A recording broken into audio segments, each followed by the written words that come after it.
Ariku Martin Akudugu is my name. 2016 National Best Farmer, first runner-up.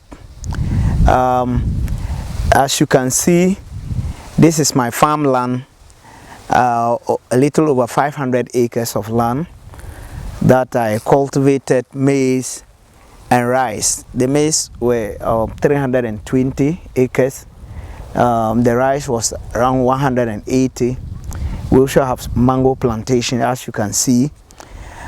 We lost everything through the floods.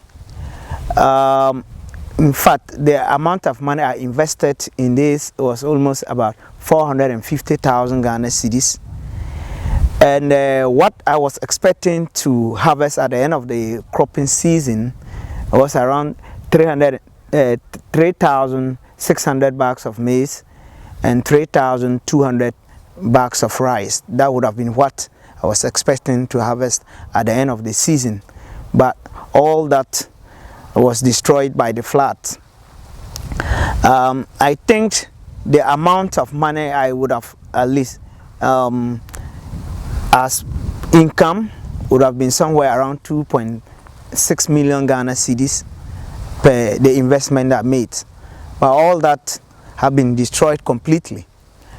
Now, as you can see, we have come back to the field to put in dry season irrigation, comprising of vegetables like onions, okra, cabbage, green pepper, and watermelon with cowpea. We have a lot of crops going on. We are growing right now, but with the shock, we are still battling on. What we've lost completely. We don't have anything to salvage from the flood, but we are still hoping. We haven't heard anything from government yet. No any support as of now. But the little we still have, that is what we have plowed in back. We cannot sit and fold our arms and be crying. But we have come back to the field to crop and continue to cry to see what government can come to our aid. This is not the first time. It happened in 2012. That was another year we experienced this kind of flooding. Anyway, we had a little support in terms of blanket and small student mattresses and some small food stuff. Talking about the impact that... But the impact, this is the highest impact, the highest flooding we have seen since I started cropping here, since 2008. This is the highest one. Because in about the 2012 one, in fact, there was something for us to salvage. But this year, there is absolutely nothing to salvage. As you yourself can see, there is nothing that we picked out from this place. So in terms of impact, this 2020 flooding, in fact, it was the worst disaster we have experienced in terms of our cropping in this land. Well, I'm a motivational farmer. I have motivated myself. I believe that we still need to come back with the little resources we have from the upland cropping that have. And as you can see, the crops are doing well in terms of the legumes, like the cowpea, like the vegetables, like the okra, and the onions are doing very well, and the watermelon. We knew very well that when we come back, we will be able to harvest something, but it comes with a cost. You know, we have to pump the water from the White Volta to this place, and from here to the White Volta is about 500 meters, and you need a lot of hose. As of now, I'm using about 4 water pumps, the small ones, to pump water to this area to irrigate the onions and then the okra and the green pepper with that of the cabbage. So there is a lot of investment that we have put here again, but this time around, because it is a dry season, we have a hope that we will harvest. But as you could see, with the green pepper, we don't even have market for green pepper as of now. we have to harvest the ripe ones and throw them away because there is no market. That is another challenge that we are experiencing right now. As you can see, we've left the buffer zone and we have shifted about 100 meters away from the buffer zone to crop. That is one thing. Two, that this is the only land we have. You know, the land holding system here is very small, so we don't have anywhere to go to crop. That is why we found ourselves in this place. But I have said it, and I will continue to say it, that if government takes serious measures to address the issues of the white water in terms of dredging it, you know, it's shallow. So when they spill the water small, it spreads into the farms. So one key thing government need to address is to dredge the white water, especially the Upper East area, from Kwalugu to Kolugungu area. I was told they dredge it on the northeast, but that is not Upper East. They need to continue to do that, so that in fact when the spillage happens, it will be contained in the river. The spillage will not spread into the farms. That is one particular issue I am calling for. The third one has to do with the construction of the Kwalugu Dam. That has been said over and over, but nothing is happening. If they are able to construct to harvest the spillage, look, you see how the water have gone very low, very low. But people are cropping. People are using their money to buy machines to crop this dry season. Why can't government be serious about that, construct it so that we can harvest the spillage and it wouldn't destroy our crops during the rainy season?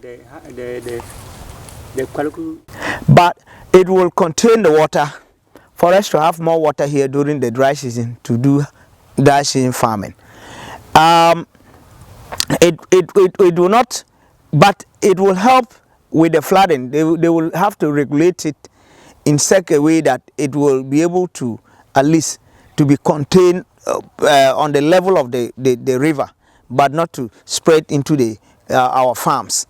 That is what I'm talking about. No, this is just a small fraction per the crops we have put down, and you realize that we've unable to crop every single part, you see.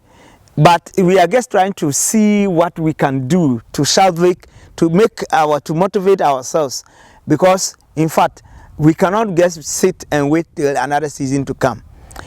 We had invested so much during the rainy season, but this will just a little bit help us to at least to make some small income, but this cannot salvage what we have lost. No. You would have relocated or find another means. Relocated to a better place, like a highland, where we can crop and the flooding wouldn't affect us. But here we are, we don't have any option. We don't have any alternative to go and crop anywhere. This is all what we have. This is the land we have. Nobody knows what will happen. God willing, we will come back. We will be here. We will have to crop. Like I said earlier, this is the only land we have. Well, we know it's a very risky business, but what will we do? If we fold our arms and say we had flooding in 2020, 2021 we wouldn't crop, and comes 2021 there is no floods, where are we? So the dry season farming you are doing now, are you sure you will be able to recover, get back the money you've lost from this dry season? What is the motivation behind that? In fact, we are being motivated. We are self-motivated because, look, what we are doing, even though it also comes with a cost, because we will be pumping water, we are buying the seeds, we are doing everything, but it helps us to stay in the business. It helps us to stay in the business, and we will make some income. We will make some profit. But what we've lost in the rainy season is gone. This is coming with a different cost altogether. It's not like manners are falling from heaven to take and replace what we lost in the rainy season. So this is a new cost altogether. But it is motivating us. it is motivating us to stay in the course of the business. We are doing it as a business. We are making small monies, and this will also help us to get into the raising season, to do the major cropping season. In the dry season, we have been able to crop like almost 100 acres now, as what we have seen. We have invested more than 170,000 Ghana cedis in it, and God being so good, we started selling the green pepper. It's just that about the last 3 weeks we don't have market for it. Next week we will start harvesting our onions. We started also harvesting the cowpea, and most of the cowpea we will be using it as seed. So these are some of the things that we are saying is motivating us to come back. We are hoping that at the end of the day, when we finish harvesting everything, at least we should be making somewhere about 400 to 500,000 Ghana cedis out of it. This money, do you take them as loans? Yes, we still have loans. As I speak, I have loans with Besfa Rural Bank. I have loans with friends personally who have supported me during the rainy season. So actually we have loans with some rural banks, like I said, specifically with Besfa, and some friends who have supported us to come back into the cropping season. Would this be able to pay back your loan? Not really, but they, with an understanding of what they have seen, we've lost everything. So, but we have hope that we will pay back the loans by the next cropping season. But this one will also help us to start paying the loans. I'm appealing to government because if they had set up a fund for COVID-19 to assist businesses, what about we, those who were our farms were completely destroyed by the floods? Why can't government set something to support the flood victims? We look at recently, markets were burnt. Government quickly is setting up some funds to support them to go back to business. But for us, and they always cry that agric is the backbone of the economy or the country. But as of now, and I am one of the biggest commercial farmers, we have not seen anything from government, not even a cup of rice. So what are we not part of Ghana, or are we not Ghanaians? And we contributing to the growth of the economy. Look at today, the price of maize. And I was saying that it's a contributing factor of this flooding, that the price of maize is almost hitting 200 Ghana cedis per bag. This is even the harvesting time, and it is almost 200 Ghana cedis per bag. By May, June, it will be hitting somewhere 300, 400 Ghana cedis. What is government doing to support the flood victims? We have not seen anything. Even with the COVID-19 fund, some of us have applied nothing.